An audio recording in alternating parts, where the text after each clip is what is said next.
Hello, welcome to Always in My Art. This video is going to be a video on how to make a book of sorts. That's what I'm calling it anyway, but once you get yours made, you might want to call it something else. It could be a journal, it could be a toy for a kid, it could be a decoration that you leave opened up on a table maybe. Perhaps you just want to give it as a gift, maybe even a gift for somebody that's moving away and you wanted to make something for them, like a little memory keepsake book. Whatever you decide to do with it, I think you're going to like it, and it's very easy to make. So the reason I call it a book is because it does look like a book, sort of in a way. It opens up, but when it opens, it's got a room. So this is the room. Here's the floor. It says floor. And the walls. And you can open it to the next page. You get another room. So you could go from one room to the other. And it could be a story. And each new opening of it can tell more of the story. And this is what it looks like, the aerial view of the rooms. So you can decorate them however you like. You can fill it with photos, stories, think of things in fours. Maybe it's for a child's 4th birthday, their 1st year, their 2nd year, their 3rd year, and their 4th year. One person suggested to make the 4 seasons, which is an idea that I really like, because there's 4 of those. It can be a recipe book, it can be an encouragement book with Bible verses or something that you want to give to a friend, and just pretty pictures and flowers. Here's what you're going to need. So I just call these storybook rooms, but this is what you need just for the basic little book. You're going to need 4 sheets of 8.5 by 14 inch paper, and those will be the walls. 4 sheets of 7 by 7 inch paper for the floors, and 2 sheets of 7 3/4 by 7 1/4. And that should be the cardstock or something kind of sturdy, because that's going to be the cover of your book. And for the floors, the paper you want to use, just keep in mind you will have to fold it. So something not too stiff and rigid so that you can fold it. Maybe, and I used construction paper in this one. Then 36 inches of ribbon, or in this case I used yarn for the closure of the book to tie it. So here's some tools you might need. A 1-inch wide ruler. And I know that sounds really, really specific, but there's a reason for that. We're going to actually need 1 inch. Scissors, a pencil, glue stick or glue of some kind, adhesives. I've got the little sticky lines here. There's some of these sticker squares that will work. You can use just the school white glue, something to adhere everything together. A folding tool. Some people call that a bone folder. You can buy some specifically for that, or you can use little scraping tools, but anything that you can make a good crease. Your ruler would come in real handy for that, to just press down on the lines, but you want something that you can make a really good crease in the paper. At the bottom of this page, there's some notes on how to change the size of the book, and these are just some guidelines here. If you're going to change the size, this is how you need to do it. I did kind of inadvertently in the making of one of the books. I was helping someone, and we kind of had to do this on the fly, and it worked, but it didn't. But then we found out how it did. So it's really quite simple. Trial and error is always my solution to many, many problems. So, but this is it. So now on to some things you can do with the room.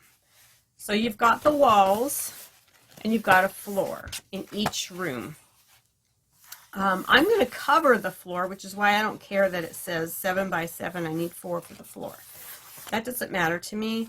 I've got some paper that I'm going to cover it with. Now here's where everybody's going to be different. You're going to come up with some wonderful ideas on your own, and I really hope you do. I hope you take this and run with it and do You know, you be you. Do your thing with it and make it spectacular. It could be a floor, it could be an ocean, it could be sand, it could be all kinds of, it can be whatever you need it to be. The neat thing is that a lot of scrapbooking stores have lots of different papers and patterned papers at that.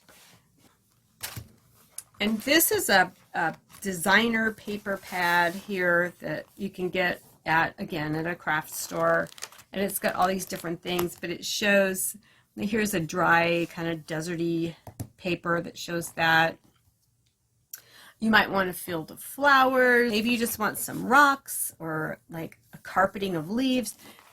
These might be too big for that, but the thing about these is you can go to one of the craft stores and they have the big aisles just full of any kind of paper that you can imagine for whatever you need. So be sure and check those stores out for those things. But you'll want something to put on the floor. You can get wood to make it look like a wood floor. You can put a carpet on it, a rug on it. You can cut things out, cut out shapes like, oh, there's the rug on my floor. Or maybe that's a secret portal that will take you to another place. Speaking of that, now we'll look at the walls. So what can you put on the walls? Well, again, it depends on if you're inside, outside. Here's one I did in this book. I haven't got here yet to the floor yet, but I found this in a kid's book. You can get them at your library for, you know, if they're discarding books, maybe they're damaged. You can save them from the trash can and repurpose them. I use trash a lot, and when I do something like this, I always dig through my recycle bin and find all kinds of goodies. This had a page, and it looked like this old barn, and there's some fields behind it. And what I did was I cut out this little window. You can see I just cut the window out. So now I don't know what I'm going to put in there just yet. I mean, I can put anything. That's why I left it open here in the back, so I can slide something in there. But this kind of a thing you can do on any of the pages, and you can even do them to incorporate into another page. And I'll show you what I mean here with this. And this is another great thing. This is from an old calendar that I had. Every year you get a new calendar. I always hang on to my old ones. Again, it's trash, but it's treasures. And I thought, I'm going to use this. I think that would look really good. Calendars are terrific. So I always hang on to my calendars. When I'm deciding what I want to go in my book, I'm thinking I really like this big arch right here. I wanted to put it in the book somewhere so that it's on this side, so it opens up. You can look into the next page. So you have to think about, what am I going to see on the next page? Well, I'll tell you. If you feel, you can feel, this is right about here is where the floor is. This is the floor of the next page, and it tucks in like this. See? In this triangular shape. So if you cut a window out of here, you're going to see part of the next room and part of the floor, depending on where you put your window. So you do want to keep that in mind. If you can work it so that when you open the window and you see this thing that's on the floor, and then you open it up and it ends up being on the floor, I think that would be pretty amazing. But just keep in mind, what is it that you're going to open into? So in this case, I was thinking I would like to put my arch somewhere like here. I'm going to need to cut this thing. It is way too big. So I can either just measure. Okay, we've got 7. So I'm going to get this by this. So I can pretty much get the whole arch in here. I think I can do that. One handy little thing that I found, and I think I got this in the quilting department. It was one of these, I believe it's a quilter's square, but you can see through it. and it's got the grid and everything all measured out. So that's what I'm going to use because I happen to have this. So it depends on what you want. Your opinion here is going to be key right here. So you line it up to however you want it, and then of course you can just make your square, and you can flip it and make the other half of the other part of your square. So this is one thing, a good handy tool to use. And then I'm going to get my cutting mat, my little X-Acto knife, and I can cut out the window. It can be a pull down flap, it can be a pull up flap. I don't know, depending on what you want to do. But anyway, making windows in your walls is kind of a neat idea. And it can just look like a window and you just go to the next page. Or you can actually cut out this. You can cut this. You can put something in there like I did in this case. I cut out just the window part. I did not cut this part out, and I can slide something in there so it's like, oh, peekaboo, there's a cow in the barn or something like that. Or it can be an actual portal to the next page, and I think those are kind of fun too. So you can use your stencil. You can use something like cut it out, and then it can be the portal to the next room if you have something. And what could be the next room? What could be in there? Well, let's see, maybe if you open up this, you see, there's a massive wave coming through. Okay, that's kind of unexpected, being that, you know, at one minute you're like going around Utah completely landlocked, and next thing you come up with this big wave. So, but it could even be your trip. Say you took a trip around, a road trip, or some vacationing that you did, and you want to put all the different things that you saw in here. So there's many, many, many things you can do with these fun little windows. Possibilities are endless, so let me show you how to make this thing so you can get started on your wonderful, endless possibilities. It all starts with paper. So we're going to need, like it said in the instructions, we're going to need some walls, okay? And the walls are 8.5 by 14. You're going to need 4 of these. And you're going to need 4 floors. And the floors are 7 by 7. And at the very end, you're going to need 2 papers that are 7 3/4 by 7 1/4. You need 2, and these should be fairly sturdy. These can be chipboard, cardstock. I think this is poster board paper. This is a great way to use up scraps. If you've got scraps of paper and little things, just go through your scrap pile, go through your recycle bin, those glossy things that want you to vote for somebody or buy some certain thing. Yeah, those are great because you can always gesso over the top of them. You can glue a piece of paper over the top of them, and they're a nice sturdy cover. So rummage through your scraps, rummage through your recycle bin, and I'll show you what to do after that. So now I've got my papers all cut. I use this, very handy. As I was cutting up the paper, I came across this, and it reminded me that I forgot to mention, if there's something very, very specific you want on your walls, say you want a little red barn, you can go online and print it out. That's what I did here. You can print out anything. Or if you don't feel comfortable cutting into books, you can print out whatever you want onto a piece of paper. You can cut it out and you can glue it on, and that can be a part of your wall. And then you can do the same thing. You can open the little doors, and there could be a little piggy. Oink, oink. That's the pig. There's always that, using your printer and using the internet to get exactly what you want. We're going to start with the walls. So for this one, you're just going to need one of your larger pieces, your 8.5 by 14 inch paper. And all you're going to do is fold it in half. So it's like a book. Put your fold on this side and your opening on this side. This is where your 1-inch ruler comes in handy, or somewhat 1 inch.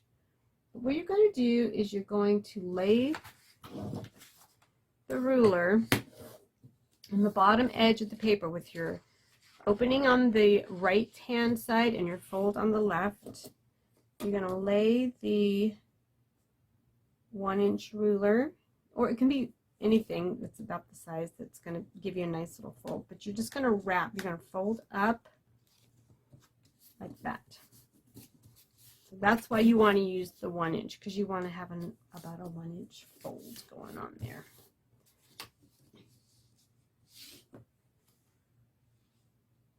Then you can use your ruler to flatten that fold. Then you're going to unfold it.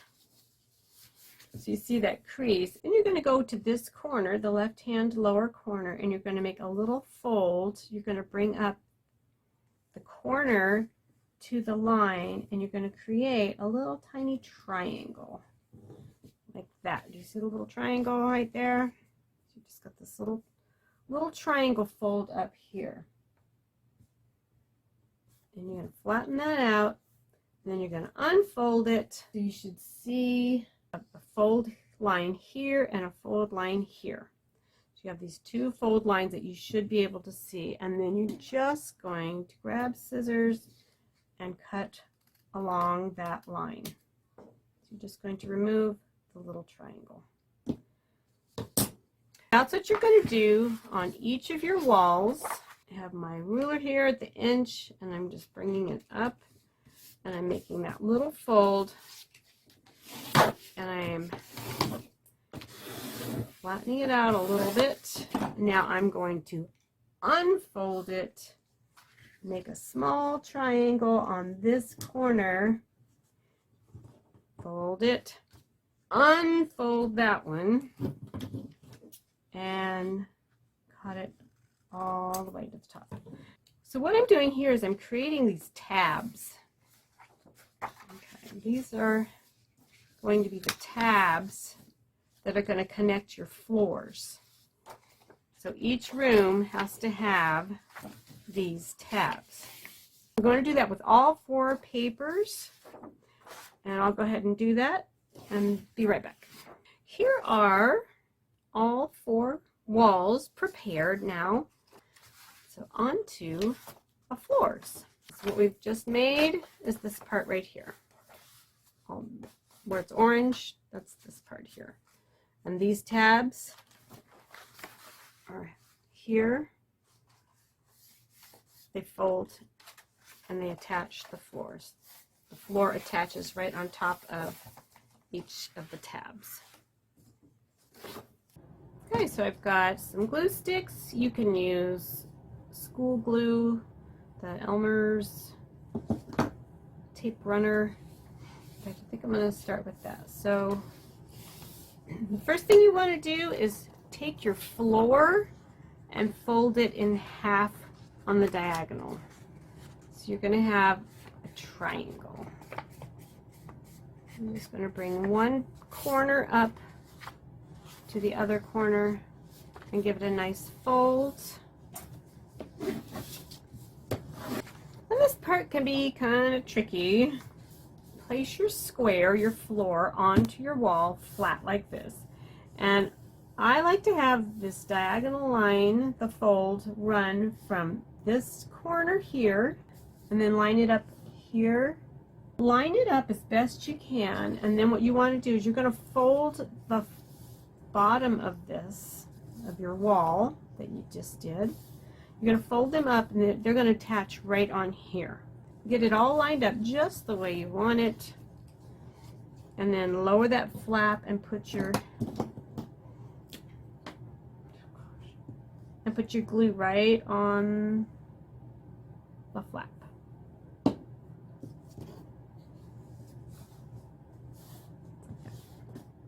we go. That's it. So now this part of the floor is on this side of the wall. Now we have to attach this part of the floor onto this side of the wall to complete the room. And I think the easiest way to do that is to put my glue on the other A little ledge there. And you may find an easier way. Do what works for you. That's the best, is always do what works for you. But then I'm going to stand it up like this, and then I'm going to stand the whole thing up. I'm standing my room up, and now I'm just pressing, making sure that it's all lined up. I'm pressing on the floor, and so when I close the room, the fold in the floor is going to come up, and it's going to be sandwiched between the walls. Really, you've just done the hardest part right there, is putting the floors in. That's the hardest part of the whole thing. So if you've done that, yay you, success, you've done it, you've gotten your first victory. Just do it 3 more times and we'll go on with the rest.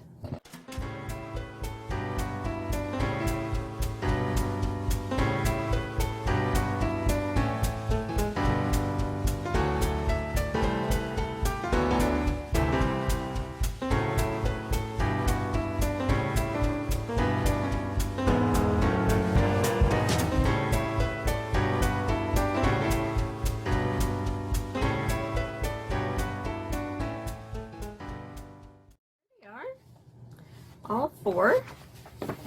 And the first thing you want to do is make sure that the floors are all on the same side, the side that's supposed to be the floor. Because when they're like this, they can easily get turned like this, and you think, oh, here's the opening, here's the fold, it's fine. You open it up, whoops, the floor is on the ceiling side, because once you get it glued, it's no fun trying to take it apart and flip it over. But once you have that, you're now going to attach the rooms together. And this is the easiest thing in the world. You're just going to run glue, and it can be a glue stick, it can be a bottle of glue, it can be a spray adhesive, whatever you got handy.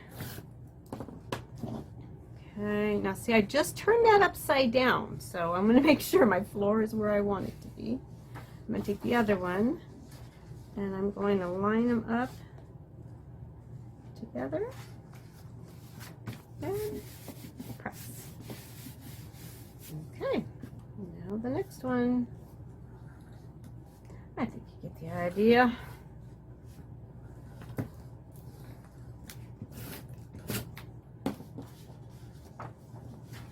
And this one goes with this one. Okay, so now all 4 of my rooms are now together. And there we go. There's room 2, room 3, room 4. I can even bring them together and make a whole building, a little vignette that I can either leave open, I can leave it closed, I can give it as a gift of a book, it can have poetry in it. Now we just need our 2 pieces of 7 3/4 by 7 1/4, something kind of sturdy like poster board here, to be our cover. And so we're going to put these on the book.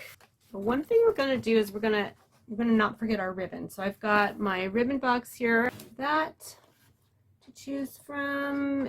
And you can also use yarn. There's these kinds of ribbon. I've also got my other box. It did not come from Paris, but it's a cute box. So I've got some other ribbon. Depending on what you want to do, what your theme of your book will decide what you want to use. I'm going to go with this one, and I need 36 inches of this ribbon. I'm just placing it to make sure it's where I want.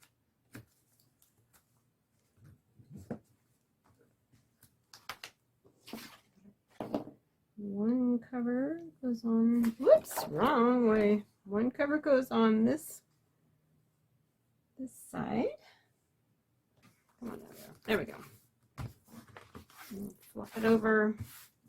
And this cover is going to go on this side with the